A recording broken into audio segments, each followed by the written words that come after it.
5 राज्यों के चुनाव परिणामों में भाजपा का पलड़ा भारी दिखा, तो हिमाचल प्रदेश में भी भाजपा ने सरकार के खिलाफ मोर्चा खोल दिया। अब इसको लेकर मुख्यमंत्री के प्रधान मीडिया सलाहकार नरेश चौहान ने प्रतिक्रिया दी है। उन्होंने कहा कि चुनाव के परिणाम उम्मीद के मुताबिक नहीं आए। इसको लेकर पार्टी आलाकमान मंथन करेगी। हालांकि माहौल कांग्रेस के पक्ष में था। इस दौरान नरेश चौहान ने भाजपा सरकार पर भी हमला बोला। नरेश चौहान ने इस दौरान भाजपा को 1 साल हिमाचल में सत्ता से बाहर होने की भी याद दिलाई। उन्होंने ये भी कहा है कि झूठी कमेटियां देके जो है जनता ने इसका जवाब दिया है, क्या कहें?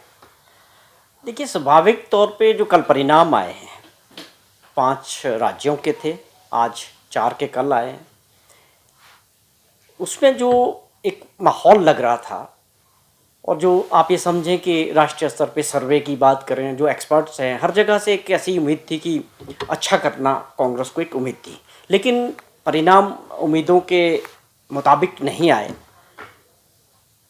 उसके ऊपर पार्टी हाईकमान निश्चित तौर पे मंथन करेगा, उसको जानने का प्रयास करेंगे कि ऐसी परिस्थितियां क्यों हुई, जबकि माहौल लग रहा था कि काफ़ी अच्छा कांग्रेस पार्टी मध्य प्रदेश में भी और छत्तीसगढ़ में भी और इवन राजस्थान में भी अच्छा करने की उम्मीद थी। अब सवाल आया कि आज जो विपक्ष के नेता हैं ठाकुर जयराम जी या भाजपा के जो लोग इसको लेके हिमाचल प्रदेश में जिस प्रकार से उत्साहित नजर आए, मैं समझता हूं कि हम अपने राज्य से संबंधित बात कर सकते हैं कि यहाँ क्या परिस्थितियां थी। जयराम जी ने आज प्रेस वार्ता के जरिए 1 साल के कार्यकाल को और कांग्रेस सरकार के और जो कांग्रेस पार्टी ने जो गारंटियां लोगों के सामने रखी थी उसको लेके काफ़ी तीखी बातें कही। मैं उनको ये याद दिलाना चाहता हूं कि 5 साल तक आप हिमाचल प्रदेश के मुख्यमंत्री रहे और भाजपा की सरकार रही। 1 वर्ष पहले लोगों ने आपको बाहर का दरवाज़ा दिखाया और कांग्रेस पार्टी की सरकार लोगों के सहयोग से बनी। आज हम ये फिर से एक जानना चाहते हैं कि आप 5 साल तक एक नारा देते रहे, डबल इंजन की सरकार की बात करते रहे। हम ये जानना चाहते हैं कि उस डबल इंजन से हिमाचल प्रदेश के लोगों को क्या मिला, आप बताएं। आप लगातार मीडिया से जुड़े रहते हैं, आपको बताना चाहिए कि उन 5 वर्षों में आपने कौन सी ऐसी योजनाएं एक्सेप्ट लोन उठाने के, कर्जा उठाने के, और कौन सा पैसा, कौन सी मदद उस दिल्ली वाले इंजन ने हिमाचल प्रदेश की और हिमाचल प्रदेश के लोगों की, आप उसको बताएं।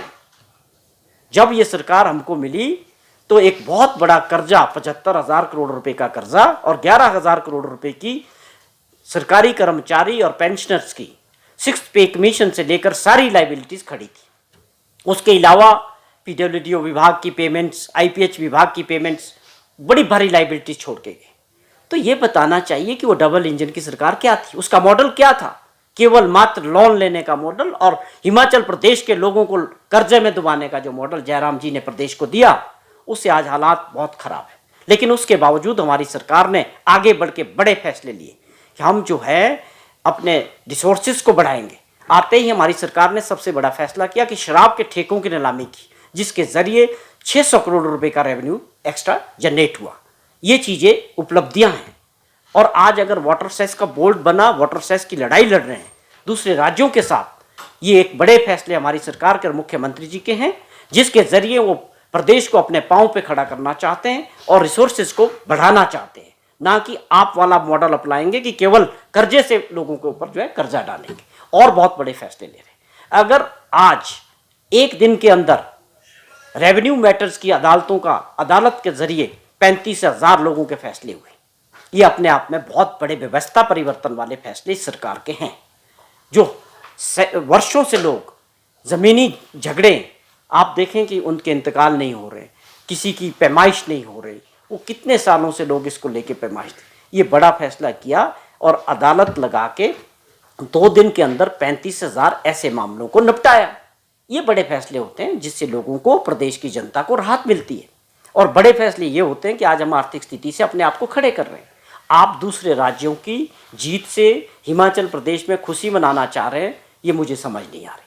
लेकिन हमारी सरकार की 1 साल की बहुत उपलब्धियां हैं। जो भी गारंटीज की बात करते हैं, हमारी ये सबसे पहली गारंटी थी कि ओपीएस बहाल करेंगे। सरकारी कर्मचारी जो लगातार पिछले 3 वर्षों से इनके राज में सड़कों पे उतर के प्रदर्शन कर रहे थे, मांग कर रहे थे, बार बार मिल रहे थे कि हमको ओल्ड पेंशन स्कीम चाहिए, उन्होंने तो नहीं उस बात को सुना।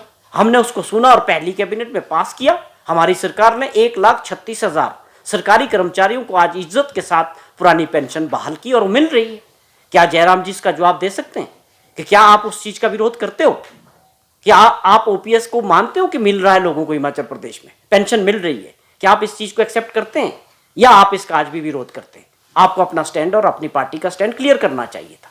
उसके बावजूद 1 साल के अंदर जिस तरह की आर्थिक परिस्थितियां थी और जिस प्रकार की आपदा हिमाचल प्रदेश में रही, और आप बताएं आपकी जब हमारे मुख्यमंत्री को और हमारी सरकार को पूरे देश के अंदर विदेशों से उस आपदा के समय लोगों की मदद करने के लिए लोगों ने तारीफें की, और जब प्रस्ताव आया विधानसभा में कि हमको जो है भारत सरकार से मदद मिलनी चाहिए, राहत मिलनी चाहिए, स्पेशल पैकेज मिलना चाहिए, क्या आपकी पार्टी और आपका स्टैंड क्या था विधानसभा में? उस प्रस्ताव के आप साथ थे जो हिमाचल प्रदेश के लोगों की मदद के लिए था?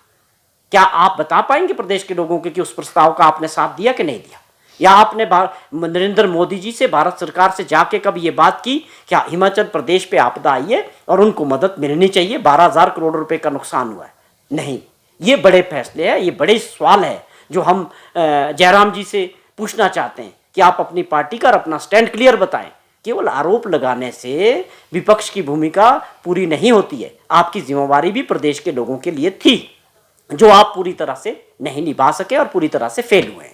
तो ये बहुत बड़े सवाल है।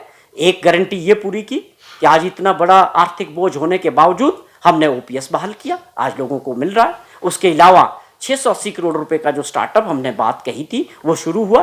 उसकी योजना पिछले दिनों माननीय मुख्यमंत्री जी ने शुरू किया कि जिसके जरिए इलेक्ट्रिक वाहन खरीद के हमारे बच्चे रोजगार पैदा करेंगे, उनको सब्सिडी भी दी जाएगी उन वाहन खरीदने के लिए, उनको परमिट इशू किए जाएंगे और वो गाड़ियां जो है सरकार उसको किराए पे अपने पास रखेगी और एक सुनिश्चित आय उनकी की जाएगी कि 40-50 हज़ार रुपया महीने का एक बच्चा जो है कमाएगा। ये वो योजनाएं हैं जो रियलिटी में लोगों के बीच उतर रही है, जिससे लोगों को, आम जन को फायदा होने वाला है। उसके अलावा हमने बात कही थी कि हम हर एक सेगमेंट के अंदर 4 इंग्लिश मीडियम स्कूल शुरू करेंगे, लेकिन हमारी सरकार ने एक फैसला कर दिया और ये तीसरी गारंटी तय कर दी कि पूरे प्रदेश में जितने भी सरकारी स्कूल है वहां पर इंग्लिश मीडियम स्कूल होंगे। तो ये 3 गारंटीज तो हम पूरी कर चुके हैं। और मैं और बता दूं कि जो भी सरकार की गारंटीज होती है, जो भी मैनिफेस्टो होता है, वो पूरी 5 साल के लिए दिया जाता है, लेकिन माननीय मुख्यमंत्री जी ने इस बात को क्लियर किया है कि हम अब सारी गारंटियां 4 साल के कार्यकाल तक पूरी करेंगे। और इसके अलावा दूध खरीदने वाली बात है और गारंटीज पे सब कमेटीज बन चुकी है, ग्राउंड पे काम हो रहा है, उसके लिए इंफ्रास्ट्रक्चर कैसे बनेगा, उसको कैसे आगे बढ़ाया जाएगा। ये लोग सोचते हैं कि केवल घोषणा करने से, जैसे इनकी सरकार थी कि घोषणा कर दो, जमीनी स्तर पे कुछ भी ना हो, हम उसके लिए किस तरह से आगे बढ़ने वाले हैं उन सभी गारंटियों पे सरकार काम कर रही है। शिमला से कैमरामैन युगमार्ग टीवी।